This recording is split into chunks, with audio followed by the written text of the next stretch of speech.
Every new year that comes brings us a crop of horror movies that blows us away. They break the mold and provide us with scares that we haven't felt in years. Then there's the other types. The ones that fail on almost every conceivable level. The ones we throw on with our friends when we're looking to turn off our brain and laugh for 90 minutes. And since we don't like to be entirely negative, we'll be sure to throw in a silver lining for each film. You know, a little bit of good amongst the bad. So, grab your beverage of choice and let's throw some films under the bus as we get into the worst horror films of 2023. Little ones tell me you have a sister. She will love it here. You, however, are finished. I understand that there's a small sect of people that enjoy this movie. Heck, I've even seen children call this their favorite movie of all time, bless their hearts. But I genuinely do not get it. This movie is boring, stale, and features one convoluted plot device after another. Imagine caring more about your dead brother than your very much alive sister, to the point that you keep falling asleep on the job because you won't stop dream investigating. The same job you need in order to keep custody of your sister. This guy's just the worst. I don't even feel bad about him being terrorized by these Chuck E. Cheese looking animatronics. But the biggest sin this movie makes is that the Five Nights at Freddy's series is known for one thing: jump scares.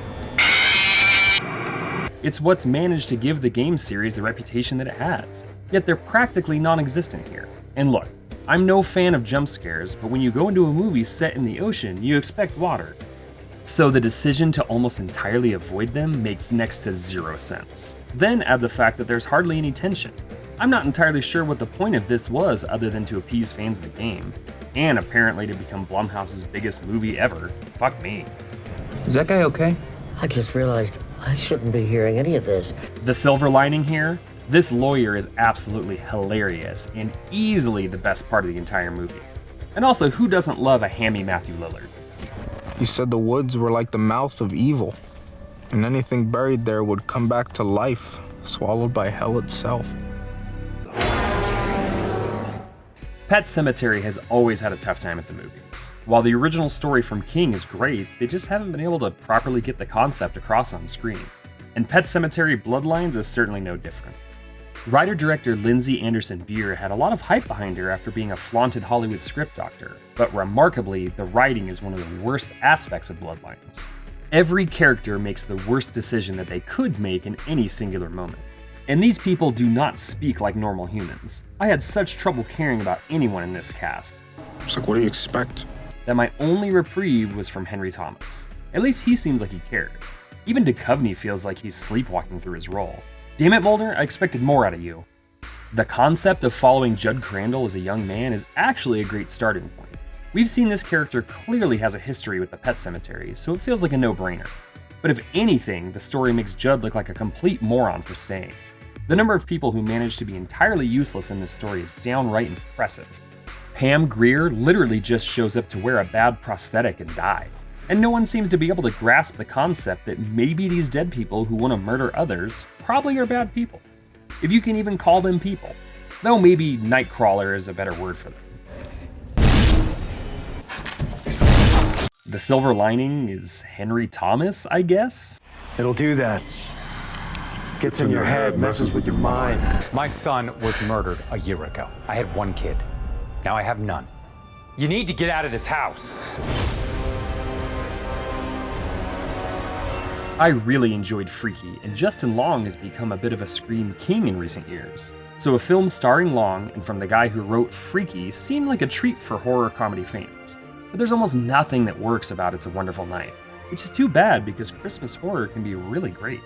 The story here is pretty simple.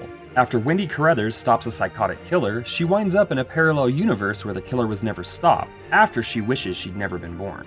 Sounds familiar. Surprisingly, all the It's a Wonderful Life callbacks are some of the worst elements, as they feel very lazy and superficial. Several times they disrupt the narrative just to try and throw some kind of reference in. Hell, the entire impetus to get her to wish herself gone is that people are inexplicably mad at her for killing a psychopath, due to its unintended consequences. Except all of these things are so stupid that Wendy just comes across like a baby for wanting to take things to such extreme measures. How can you act like nothing happened? Not to mention the fact that the parallel world feels so unrealistic and awkward that it's hard not to just poke holes in the plot. Hell, the film is set in Angel Falls and the killer is known as the Angel. You'd think they'd know how to have fun with it, but instead, everything is dour. We even get a scene with teens doing crack for reasons. I enjoyed the killer's main weapon, as well as their look, but when said killer constantly relies on convenience and happenstance, they lose so much of their aura. I'm sure many people will try the film out due to Joel McHale and Justin Long, but they're hardly in the movie. When they aren't all that impactful. At least Long's dentures are doing a lot of the work. But this features one of the worst endings in recent memory, not giving a single thought to anything other than wrapping things up with a bow. Add in a bit of out-of-nowhere gayness, and this movie doesn't even seem to know what it wants to be. Silver lining? I've always wanted a killer who wears all white, as there's so much to play with when it comes to the killer hiding in the snowy environment. Everyone would be better off if I was never born.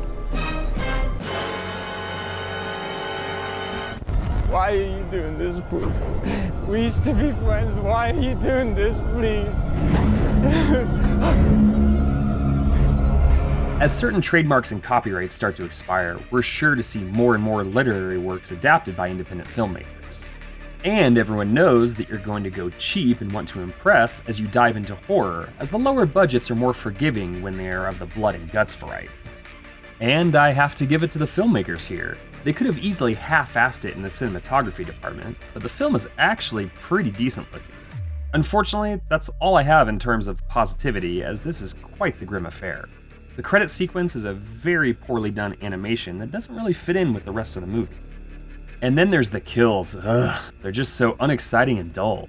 You'd think they would have at least had a few decent ones, but they all suck. And the biggest sin the movie makes is that it's just not fun. It's dark and grisly, but it doesn't earn any of it. This is a boring experience and doesn't succeed at anything it's going for. Silver lining? Well, there's not a whole lot here, but the fact that they're so quick to make a sequel and are already switching up the design of Pooh makes me hope they'll go for a more schlocky route in the future. It's me you wanted. Leave her alone. You've had enough people, Pooh.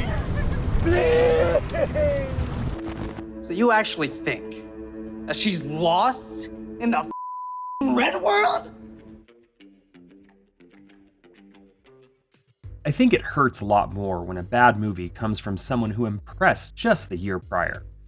Sure, we featured Bring It On, Cheer or Die on our worst of list last year, and that comes from the same creative, but we also gave high marks to Glorious, which was one of the big surprises of the year. With the same director as Glorious came higher expectations, so I went into Elevator Game expecting great cosmic horror and a tightly crafted story. I can do an accent. Please don't. Instead, what I got was a lazily written story where the characters make boneheaded decision after boneheaded decision. Don't get me wrong, I love to hate watch characters in bad horror. Their eventual demise is all the sweeter, but there's no enjoyment to be had here. These characters don't act like normal human beings, let alone normal teens, and there isn't a single one to root for. But the movie fails at its premise. A group of friends from high school created a paranormal show that they need a big episode to keep their sponsors. So they partake in the Elevator Game, a ritual in which players attempt to travel to another dimension. Unfortunately, that dimension is nothing more than neon lights and jump scares. This felt like someone in their senior year trying to figure out what adults do for money and failing to understand how life works. And the less is said about that dumb ghost girl, the better. That stuff tastes like a moldy carrot had angry sex with a lawnmower. Silver lining? The opening actually tricks you into thinking it's going to be a lot better than it is, with Megan Best giving the, best performance of the movie. Jeez, I cracked myself up. But you know what happens to girls in the openings of horror movies after all.